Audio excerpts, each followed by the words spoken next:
về thăm quê hương. Sau khi Kaludaji trở về quê nhà báo tin, Đức Phật cho họp tăng chúng lựa chọn 500 vị tỳ khưu lậu hoặc đã tận, cùng lên đường với Ngài. Có tôn giả Sariputta, tôn giả Mahakassapa hướng dẫn hội chúng. Còn mọi sinh hoạt tại Trúc Lâm, giáo giới, nhắc nhở chư tăng tu tập, thuyết pháp cho hai hàng cư sĩ áo trắng, Đức Phật giao phó cho tôn giả Moggallana, nhóm tôn giả Kondanya, nhóm tôn giả Yasa, 3 tôn giả Kassapa cùng các vị đệ tử lớn tuổi khác. Đức Phật và chư tỳ khưu tăng 500 vị lên đường vào một ngày trời nắng nhẹ, gió xuân phơi phới mát lành, trăm hoa nở rộ khắp nơi. Đường bộ từ Rajagaha trở về Kapilavatthu phải ngược lên phía tây bắc, đạp qua sông Ganga tại thị trấn Pataligama, rồi theo con đường thương buôn trọn lộ trình xa chừng 60 do tuần. Vì vừa đi vừa trì bình khất thực, thỉnh thoảng Đức Phật còn phải thuyết pháp tại các làng mạc thị trấn, nên phái đoàn mỗi ngày chỉ đi được trên dưới 1 do tuần. Như thế thì gần 2 tháng sau mới có thể tới nơi. Tôn giả Kaludaji và trên 10 vị tỳ khưu dòng tộc Sakya đã đắc quả La Hán, đón tiếp Đức Phật trước 9-10 ngày đường. Do niềm vui siêu thế ở trong tâm, do niềm hạnh phúc của triều đình, của cả hai quốc độ được đón tiếp bậc thiên nhân sư, tôn giả Kaludaji đã cảm hứng ngữ thốt lên một bài tụng ca đẹp lộng lẫy với màu sắc tươi thắm rực rỡ. Bầu trời Đức Thế Tôn đi, chư thiên nam tấu nhạc, chư thiên nữ rắc hoa, giữa nền mây ngọc bích, giữa nền mây pha lê châu. Con đường Đức Thế Tôn đi, những hàng cây tàn xanh bóng mát, hoa hồng thắm, hoa vàng tươi, bướm ngũ sắc từng đàn lấp lánh, nào quả trái đỏ xanh lủng lẳng, hòa niềm vui nghinh đón Sa môn. Cả vùng trời tỏa ngát hương thơm, ôi bất tuyệt trần gian một thuở. Thật đúng thời Đức Thế Tôn trở lại, hoa rải cánh, tinh lành hết kết trái, kết hỷ hoan hỷ lạc dân tràn. Đã qua rồi nắng hạ đông tàn, xuân vịnh cửu với từng bước đi vịnh cửu. Tộc Sakya có được phúc lành hy hữu. Dòng sông Rohini biết sanh, lòng người biết sanh, cung nghinh chiêm bái Đức Tôn sư. Đức Phật phải dừng chân lại, mỉm cười cho những lời lẽ tiêu nhã thanh tao, trong sáng nhưng không kém phần diễm lệ huy hoàng của người bạn thân vừa mới đắc quả. Và quả thật vậy, Đức Phật và đoàn Sa môn thảnh thơi bước đi trong không gian tỏa nức mùi thơm của hương đồng cỏ nội, của hoa lá ngày xuân. Đến Kapilavatthu, Đức Phật bảo với Kaludaji là chưa nên đi vào kinh thành, mà hãy để Ngài và hội chúng tỳ khưu tạm trú tại Nirodharama, tức là rừng đa cổ thụ ở phía đông nam kinh thành. Có nhiều cây to bóng mát mà trước đây các đạo sĩ du sĩ thường hay lui tới. Đức vua Suttodana triều đình và con cháu dòng tộc Sakya đã hay tin, nên đồng đến Nirodharama để đón tiếp. Tuy nhiên vốn bản tánh ngã mạn đã thành nề. Các vị cao niên trưởng lão của dòng tộc nghĩ rằng dẫu là ông Phật, ông thánh chăng nữa, thì vị Sa môn kia cũng chỉ thuộc vai vế con cháu mà thôi. Do vậy họ chỉ đứng yên hoặc lựa ngồi một chỗ nào đó ở phía sau, bảo những người nhỏ tuổi đến trước để chào đón, hướng tâm đến Đức Phật hiểu tất cả. Nhưng Ngài lại bước đến phía Đức vua Suttodana, phụ vương, thái tử, trao bình bát cho vị thị giả là tỳ khưu Nagita. Đức Phật nắm chặt hai bàn tay khô gầy của nhà vua. Đã gần 8 năm xa cách, Đức vua tuy có già hơn nhưng vẫn còn tinh anh quắc thước. Nhìn những giọt nước mắt trôi chảy lặng lẽ xuống đôi má nhăn nheo của vua cha, Đức Phật rất thương cảm. Nhưng Ngài đã làm chủ cảm xúc, trao gửi một cái nhìn vô cùng dịu dàng và ấm áp. Riêng nhà vua thì cảm nhận rất rõ rằng con người Ngài bây giờ không còn là thái tử Siddhartha thuở xưa nữa, mà đã là một đại sa môn cao quý, một bậc lãnh tụ tinh thần vĩ đại, đã vượt cao, vượt xa, vượt trên nhân thế, không còn bị giới hạn trong sự thông tục của đời thường. Bất giác đức vua cúi đầu xuống, thành kính chắp tay theo phong cách mỹ tục của một quốc vương, lúc diện kiến một bậc chân sư, một đạo sư, một giáo chủ. Đức Phật thấy thái độ trí thức của vua cha, Ngài rất hài lòng và muốn để tăng trưởng đức tin ấy, đồng thời nhằm cảm hóa, nhiếp phục tánh kiêu căng của hoàng tộc. Ngài liền bay lên giữa hư không, tạo một đường bằng ngọc, nằm vắt từ đông sang tây, rồi đi kinh hành qua lại. Lát sau, Đức Phật dùng một loại thần thông bất khả tư nghị, hóa phép Yamaka Patihariya, có nghĩa là hai thần lực song song, làm cho nước và lửa cùng một lúc phát sanh từ lỗ chân lông, rồi hai tia sáng xanh và đỏ tỏa ra ngời ngời như hai tia điện chớp chóa mắt hội chúng. Hiển lòng thần oai xong, Đức Phật đáp xuống chỗ bảo tọa đã soạn sẵn, ngồi đang đoan nghiêm thanh tịnh.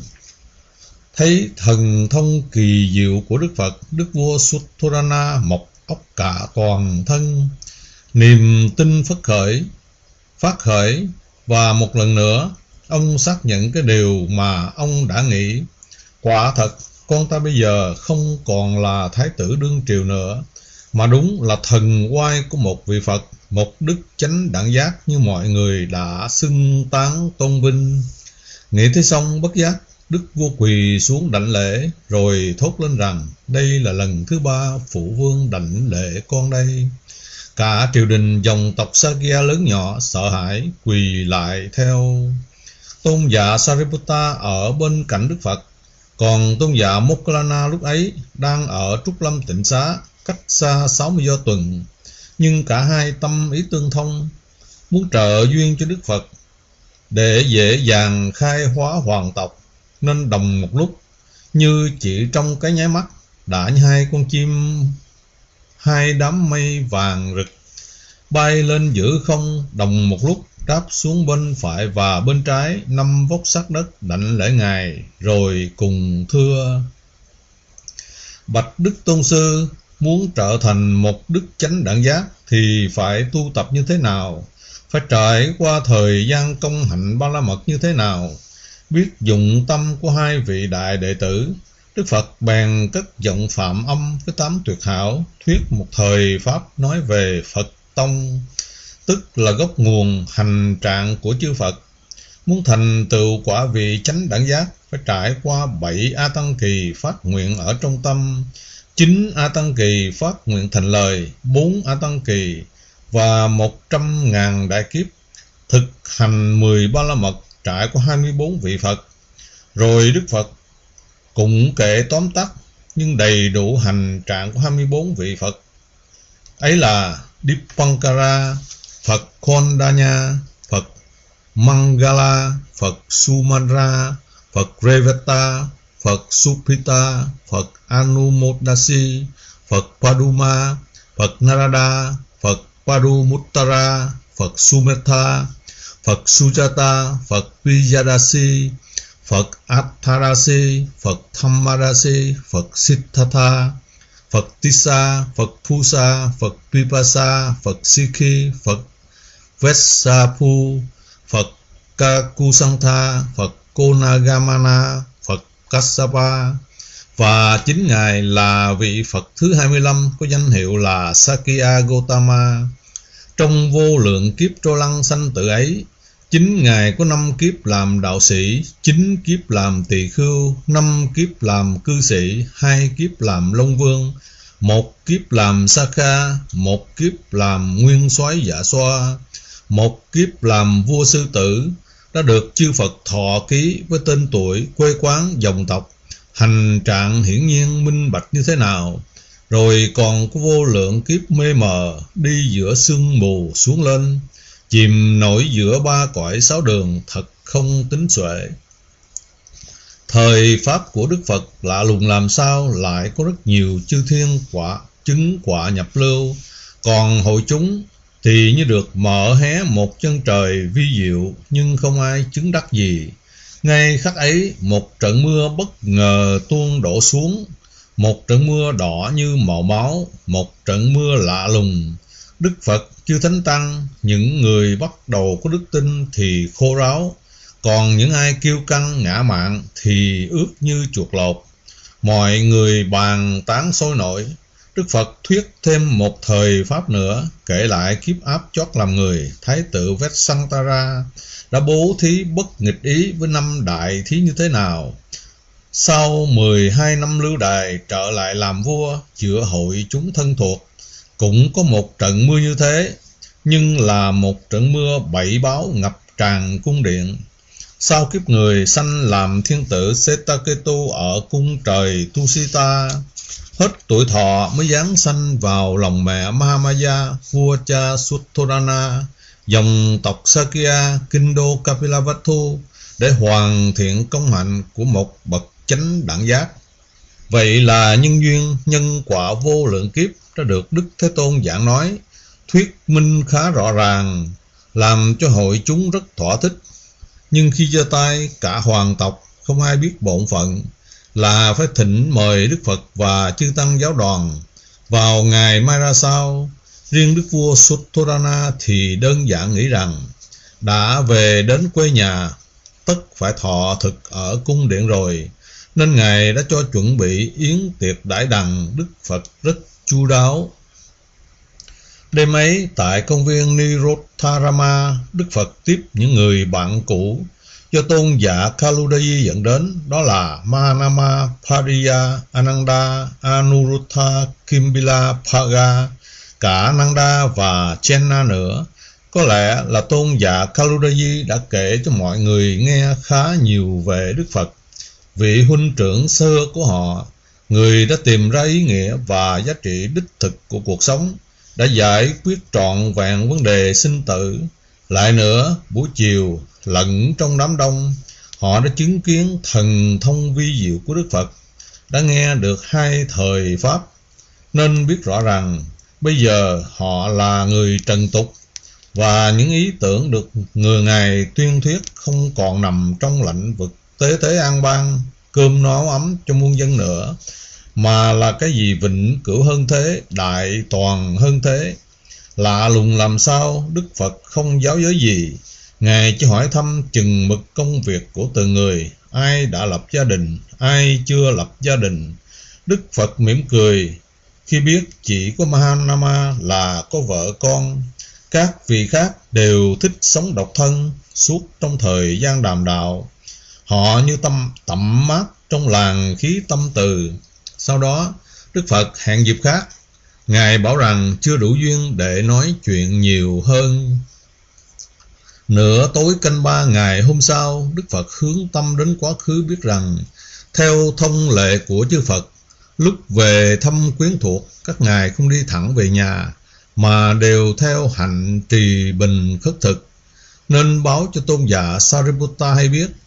Thế rồi với đại y màu san hô vắt vai, bát đá sen tuyền cầm tay, Đức Phật như sư tự chúa lông vàng, dẫn đầu hơn 500 vị tỳ khưu thánh tăng đi vào trung tâm thành phố, cứ lần lượt con đường này sang con đường khác, từ cửa nhà này sang cửa nhà khác, chẳng phân biệt giàu nghèo sang hèn. Lần đầu tiên kinh thành Kapilavatthu như bừng sáng lên bởi đoàn Sa môn. Họ đã nghe được tin truyền từ chiều hôm trước. Vị giáo chủ sáng lập tôn giáo ấy là Đức Phật, nghe nói chính là Thái tử Siddhartha nhân đức thân yêu của họ. Miệng truyền miệng, tai truyền tai, không mấy chốc cả kinh thành như lên cơn sốt. Những đôi mắt tò mò ngạc nhiên, những tụm năm tụm bảy chỉ trỏ bàn tán. Thế là họ đồng kéo ra xem, rồi thành kính đặt bát cho Đức Phật và đoàn Sa môn. Đức vua Sutthodana nghe quân hầu báo tin, vừa giận vừa thương, tức tốc lên cổ xe tứ mã ra khỏi hoàng cung đến con đường lớn. Đức vua nhìn thấy đoàn sa môn như con rồng vàng uốn lượn xa mút mắt, và Đức Phật đang với dáng dấp cao to uy nghi trang nghiêm từng bước một đi đầu như chúa phượng hoàng. Bất giác Đức vua sanh tâm kính trọng, bao nhiêu sự phẫn nộ ở trong lòng chợt như bị nguội tắt. Bước về phía Đức Phật, nhà vua cung tay chào lịch sự, nhưng lại mở giọng như hờn như trách. Dầu sao thái tử vẫn được xem là đức vua của nước này, chẳng lẽ nào cả ta và cả hoàng tộc không lo nổi cho thái tử một bữa ăn, lại đi xin ăn lang thang như kẻ đầu đường xó chợ như thế? Sao thái tử nỡ làm tổn thương hoàng tộc như thế, làm nhục nhã truyền thống vương triều như thế? Đức Phật dừng chân lại mỉm cười. Không phải vậy đâu phụ vương, Như Lai không hề làm tổn thương hoàng tộc và làm nhục vương triều. Đi trì bình khất thực trước cửa mọi nhà chính là truyền thống dòng dõi của Như Lai. Đức vua dịu giọng nhưng vẫn giữ ý mình. Dòng dõi Sakya là dòng dõi những vị chiến sĩ anh hùng. Ta chưa hề thấy một ai trong truyền thống ấy lại nhục nhã đi xin ăn như thế. Phụ vương, Đức Phật mềm mỏng nói, truyền thống dòng dõi Sakya anh hùng thì không ai làm như thế. Nhưng đây là truyền thống của chư Phật ba đời. Rồi Ngài giảng giải tất cả mọi người trong giáo pháp này đều phải đi xin ăn. Khi nhận một muỗng cháo, một vá cơm từ người nghèo khổ, hay một món ăn thượng vị của bậc đế vương, các vị sa môn khất sĩ đều xem trọng như nhau. Trong đôi mắt xanh trong suốt của vị tỳ khưu, tất cả đều bình đẳng, không phân biệt giàu nghèo quý tiện. Một bà la môn, một sát đế lỵ, một vệ xá, một thủ đà la, hay cả một chiên đà la nô lệ đều là con người, đều có nhân phẩm, phẩm giá, giá trị giống nhau, và ai cũng có khả năng giác ngộ giải thoát. Nghĩ hơi một chút. Đức Phật ra dấu thị giả Nasita ôm bát theo sau. Tôn giả Sariputta cùng đi với Ngài. Tôn giả Mahakassapa, tôn giả Kaludaji hướng dẫn đoàn sa môn tản ra các con đường để khất thực. Sau đó về công viên Nirottarama đợi Ngài. Còn Đức Phật nắm tay vua cha đi bộ về cung điện, vừa đi vừa tiếp tục câu chuyện. Phụ vương thấy không, xã hội chúng ta quá chênh lệch về tài sản, chẳng đồng đẳng về quyền lợi. Kẻ thì quá đói nghèo bần khổ, người thì quá giàu sang xa xỉ. Sự phân biệt và kỳ thị giai cấp đã tạo nên hố sâu ngăn cách, đã làm cho biết bao nhiêu con người không còn giữ được giá trị con người. Giáo pháp mà Như Lai đã khai sáng chứng ngộ lấy con người làm trọng tâm, và tất cả đều bình đẳng. Như vậy đi xin ăn qua cửa mọi nhà không phân biệt là phương pháp tu tập của tất thảy sa môn từ ngàn trước đến ngàn sau. Khi đi trì bình như thế, họ khiêm nhu và vắng lặng, họ chánh niệm và tỉnh giác, họ vô sản và bần hàn, họ vô ngã và vô mạng, họ thông dong và siêu thoát. Ngoài ra, họ còn tạo cơ hội cho mọi người mở rộng tấm lòng, ai cũng có thể bố thí, cúng dường gieo duyên với giáo pháp. Làm được như thế là đem lại hạnh phúc, an vui cho mình và cho người. Các giá trị nhân văn và nhân bản ấy, cái mỹ học tuyệt vời ấy, đáng lý ra phụ vương nên đem áp dụng vào đường lối chính sách của vương triều, tôn trọng giá trị nhân phẩm của con người, vì bình đẳng, vì tình thương, vì hạnh phúc cho muôn dân mới phải. Nghe đến ngang đây, cơ duyên chín mùi, đức vua Suttha chứng quả nhập lưu, cảm thấy tâm trong trí sáng, có đức tin bất động, mọi hoài nghi tiêu sạch. Ông cúi xuống khiêm cung hoan hỷ, thỉnh mời Đức Phật về hoàng cung độ thực. Đức Phật không lên xe ngựa mà Ngài đi bộ thông dong nhàn nhã. Vậy là đức vua cũng phải đi bộ theo. Đến hoàng cung, mấy ngàn người đã tề tựu như cuộc hội lớn.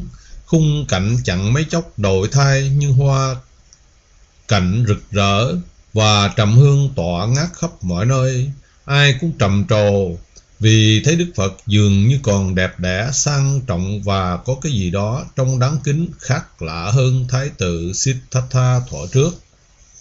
Đức Phật mỉm cười, đưa mắt nhìn quanh như thầm chào hỏi tất cả mọi người. Từ xa, bà Gotami nụ cười rạng rỡ, dáng dấp còn trẻ trung trong tấm sari màu xanh da trời, lanh lẹ và nhẹ nhàng bước đến. Mẫu hậu, sức khỏe vẫn còn rất tốt, chẳng khác xưa bao nhiêu. Đức Phật cất giọng đầm ấm, và khi thấy bà bắt đầu sụt sùi đỏ lệ, Ngài nói tiếp với nụ cười: cuộc hội ngộ này đáng lý ra phải mừng vui mới phải chứ. Ở đây còn thiếu Yasodhara, Rahula, Sundarinanda, Nanda nữa đấy. Đức vua mời Đức Phật vào chỗ ngồi đã được soạn sẵn. Tại sân chầu rộng rãi, chính Đức vua và hoàng hậu đích thân xớt vật thực vào bát cho Đức Phật. Tôn giả Sariputta và tỳ khưu thị giả Nachita cũng được tiếp đãi như thế. Độ ngọ xong, Đức Phật nói: phụ vương đã lớn tuổi rồi, cũng cần có chỗ nương tựa vững chắc cho đời mình. Phụ vương có thể bắt đầu ghép mình vào đời sống thánh hạnh, vì an vui cho đời này và an vui cho nhiều đời sau nữa. Kỳ diệu thay, sau câu nhắc nhở của Đức Phật, Đức vua Suttara chứng quả Nhất Lai Tư Đà Hàm, còn bà Gotami chứng quả Nhập Lưu Thất Lai, tức là Tu Đà Quần. Biết việc gì xảy ra trong tâm của những người thân yêu, Đức Phật chợt đứng dậy, ân cần nắm tay Đức vua đi về hướng Đông Cung, nơi ở của Yasodhara. Là bậc toàn giác, Đức Phật biết tâm sự của nữ nhân, của Yasodhara, dễ cảm xúc, dễ tủi thân tủi phận. Chính Ngài phải đến thăm Yasodhara, chứ không phải Yasodhara đến thăm Ngài. Và Đức Phật đã nghĩ đúng. Yasodhara trong lúc ấy đã được nghe tràng tai về đấng phu quân của mình, vừa mừng vừa tủi, vừa nôn nã háo hức, vừa hồi hộp run rẩy. Nàng tự nghĩ: nếu trong thời gian Thái tử vắng mặt 8 năm ròng rã, ta khiếm khuyết đức hạnh, ta khiếm khuyết thủy chung, thì Thái tử sẽ không đến thăm ta. Bằng ta là một viên ngọc mani không tì vết, thì chính Thái tử phải đến thăm ta, dù ông ta là một vị Phật chăng nữa. Đức Phật chợt nói với tôn giả Sariputta: tình cảm của nữ nhân ông biết đấy. Vậy khi Như Lai đến thăm Yasodhara, hãy cứ để công nương tùy nghi biểu lộ tình cảm của mình. Và quả thật vậy, khi Đức Phật vừa ngồi yên trên bảo tọa đã được sắp đặt sẵn, Yasodhara mặc tấm sari màu vàng trăng, chặn châu báu điểm trang, chặn hoa hương lòe loẹt, từ hậu cung đi bằng 2 đầu gối đến bên chân Phật, quỳ úp mặt vào bàn chân buộc của Ngài, khóc ròng rã. Đức Phật cứ để yên một lát sau, khi biết những giọt nước mắt đã trôi đi, những cảm xúc lâu ngày dồn nén lại, Đức Phật dịu dàng nói: này Yasodhara, này Gopa, Như Lai vẫn không khác xưa lắm đâu. Như Lai vẫn là con người cũ đó thôi. Nhưng bây giờ tâm Như Lai thanh tịnh hơn, trí Như Lai quang rạng hơn. Như Lai đã tìm ra giá trị vĩnh hằng của cuộc sống, mà đã một thời chúng ta các ông hoàng đã cùng nhau thao thức, đã cùng nhau trăn trở. Bây giờ Như Lai là hiện thân cho cái gì? Vừa ở bên trong cuộc đời này, vừa ở bên ngoài và ở bên trên cuộc đời này nữa, để cứu độ nhân sinh. Do vậy, Như Lai không còn sống cho riêng mình, mà là sống vì hạnh phúc và an vui cho chúng sanh 3 giới 4 loài. Này Gopa là bậc trí, là kẻ cùng chung vui khổ với Như Lai, cùng chung hạnh nguyện ba la mật với Như Lai. Gopa phải cần biết như thế. Được mở lời như cởi mở tấm lòng, Yasodhara lao ráo lệ. Hoàng hậu Gotami triều mến nhìn công chúa, rồi ca tụng công đức của nàng.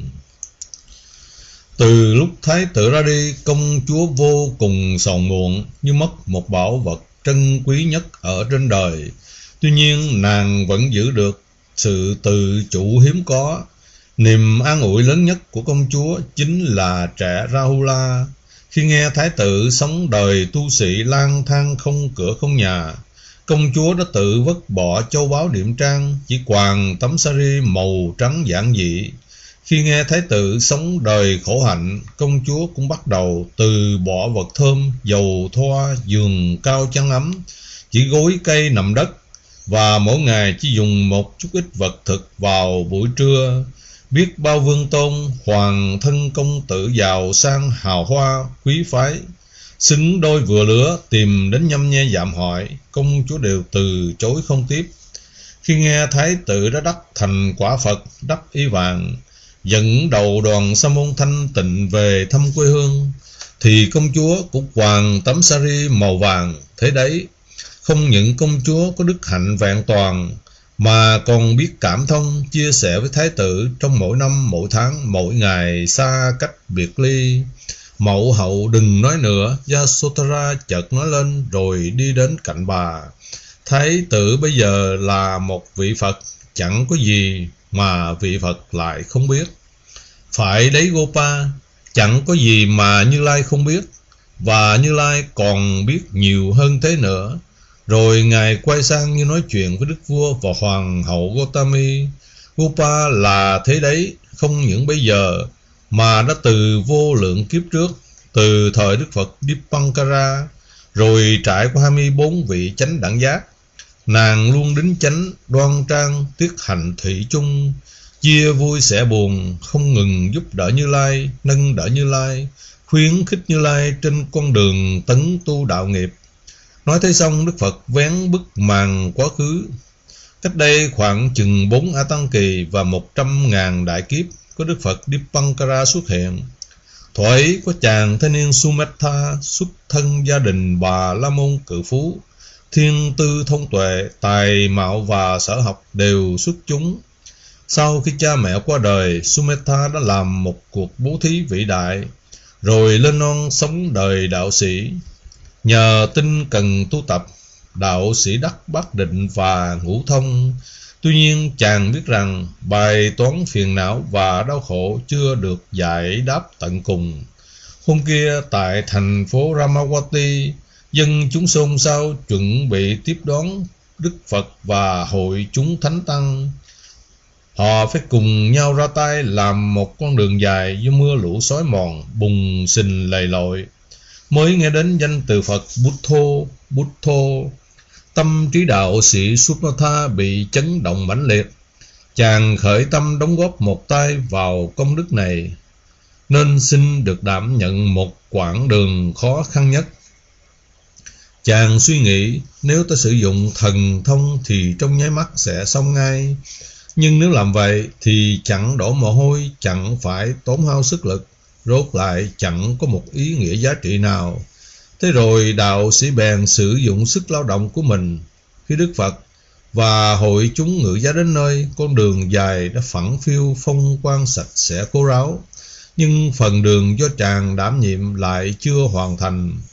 Nhìn đoạn đường xình lầy chỉ còn chừng một đoạn gánh, đạo sĩ Sumedha đã có chủ định. Tuy nhiên khi Đức Phật Dipankara và hội chúng thánh tăng đi gần đến nơi, thấy hảo tướng quang minh của ngài, đạo sĩ khởi tâm tịnh tín, muốn cúng dường cái gì đó nên cứ đưa mắt nhìn quanh. Trong đám đông dân chúng, đạo sĩ chợt nhìn thấy một cô gái xinh đẹp đang cầm trên tay 8 đóa hoa sen, và lạ lùng làm sao cô gái ấy cũng đang chăm chú nhìn chàng. Cô gái tên là Sumita. Khi nhìn thấy Sumedha thì trái tim nàng xao xuyến mãnh liệt, và rồi như hiểu được nguyện vọng của chàng, nàng nói: trong 8 đóa hoa sen này, 3 đóa là phần của thiếp để cúng dường đến Đức Phật, 5 đóa còn lại là phần của chàng, nhưng với một điều kiện. Cô nương cứ nói đi. Đạo sĩ Sumedha hối hả nói: bất cứ điều kiện gì mà khả năng ta có thể làm được. Nàng Sumita mỉm cười. Tướng mạo và phẩm cách của chàng thật là tuyệt vời. Công đức hoàn thiện con đường để nghinh đón Đức Phật của chàng cũng thật là tuyệt vời. Trong tương lai chắc chàng sẽ thành tựu được sở nguyện vĩ đại trong lộ trình tu tập của mình. Thiếp nguyện được đi theo bên chàng, nâng khăn sửa túi cho chàng trong vô lượng kiếp sau. Trái tim đạo sĩ trẻ chợt rung động, nhưng chàng lại nói: ta đồng ý điều kiện ấy, nhưng nàng hãy hứa là đừng cản trở chí nguyện và những công hạnh ba la mật của ta mới được. Thiếu nữ mỉm cười gật đầu ưng thuận, rồi trao cho đạo sĩ 5 đóa sen tươi thắm. Rồi cả hai cùng nắm tay chạy đến quỳ bên chân Phật, đồng dâng 8 đóa sen lên ngài. Việc vừa xong, đạo sĩ Subhata chợt sụp xuống đất, ôm chân bụi của ngài, thốt to lên rằng: chỉ còn một khúc đường xình lầy, đệ tử xin nguyện lấy tấm thân giả hợp này để trải đường cho Đức Thế Tôn và thánh chúng bước lên. Xin nguyện công đức của ngài hôm nay, mai sau đệ tử sẽ đắc thành quả Phật, vì hạnh phúc của chư thiên và loài người. Phát nguyện thế xong, đạo sĩ Subhata vội đến nằm sấp vào đám sình. Đức Phật chợt hướng tâm, biết rõ nhân quả, ngài cũng nghe rõ quả đất đang rung động vì lời nguyện vô thượng của đạo sĩ. Chư thiên phạm thiên khắp mấy tầng trời đang rải hoa mạn đà xưng tán ca ngợi công đức vô thượng ấy. Ngài quay lại nói với đại chúng: có hai việc vừa xảy ra được xem là hy hữu trên đời này. Việc thứ nhất là 8 bông sen của chàng trai và cô gái. Với sự thành tâm phát nguyện của họ, cả hai sẽ nên duyên tình nghĩa vợ chồng, từ đời này sang kiếp khác, luôn luôn đầm ấm, thủy chung và luôn luôn khuyến khích, nhắc nhở nhau trên lộ trình tu tập.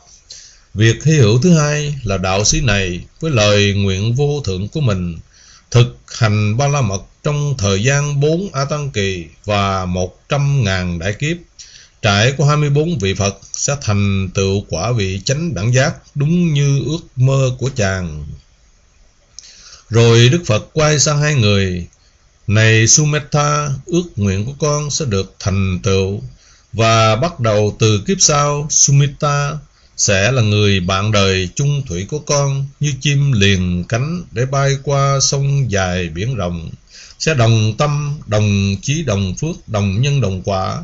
Và này Sumedha, con chẳng bao giờ cản trở chí nguyện của chồng con. Kể đến ngang đây, Đức Phật kết luận: giàu sang, vương giả, địa vị, danh vọng, quyền lực và tiền bạc, như vậy không phải là điều kiện để mang lại hạnh phúc cho con người. Tình yêu thương không chưa đủ, mà còn cần sự hiểu biết, thông cảm và tôn trọng lẫn nhau. Sumedha và Sumedha đã vô lượng kiếp nên duyên chồng vợ, và cũng từng ấy kiếp, Sumedha luôn sát cánh chung vai với người bạn đời của mình, thực hiện con đường vô thượng. Sumedha thuở ấy bây giờ là Yasodhara, còn Sumedha chính là Như Lai vậy. Ai cũng xúc động, riêng Yasodhara thì bồi hồi rưng rưng giọt lệ, nhưng là những giọt lệ hạnh phúc. Hoàng hậu Gautami khẽ ôm vai công chúa, thốt lên rằng: đúng là như thế, Yasodhara luôn là như thế. Kể từ đêm thái tử rời bỏ kinh thành, chính công chúa tinh ý nên biết tất cả và đã âm thầm hỗ trợ cho thái tử ra đi theo chí nguyện của mình. Mọi người cười vui, không khí trở nên đầm ấm mát mẻ. Đức Phật chợt hỏi: thế còn Nanda, Sundari Nanda cùng Rahula ở đâu không thấy? Sundari Nanda đã dẫn Rahula đi chơi đâu đó ngoài hoa viên. Lệnh bà Gautami trả lời: còn Nanda thì ngày nào cũng cùng bên vị hôn thê của mình. Khi Đức Phật tôn dạ Sariputta đứng dậy giả từ, Đức vua Suttana ngỏ ý thỉnh ngài và tăng chúng đặt bát tại hoàng cung vào ngày mai.